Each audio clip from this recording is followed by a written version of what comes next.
Estimadísimos, e hoje vamos a falar do caminho para o peso ideal.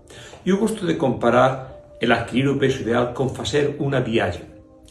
Nós temos primeiro que decidir que queremos viajar, ou sea, decidir que queremos mudar. Depois queremos saber a donde queremos ir, en este caso, máis ou menos quanto queremos perder. Escoller o vehículo adecuado, sea avión, sea carro, en este caso, un profesional credenciado y con experiencia en este campo. Una vez feito esto, é porse a andar. E porse a andar quiere decir, vamos a facer quilo a quilo e nunca pensar en cuánto nos falta. Vamos a disfrutar aquellos que ya tenemos perdido. Eso será unha ayuda moito importante para non desanimar e seguir en frente.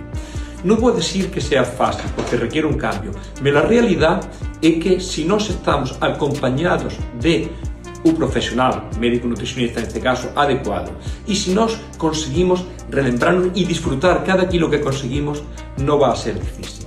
Así é que é o camino, fázalo para frente e teña un fantástico fin de semana. A súa saúde lo vai a agradecer.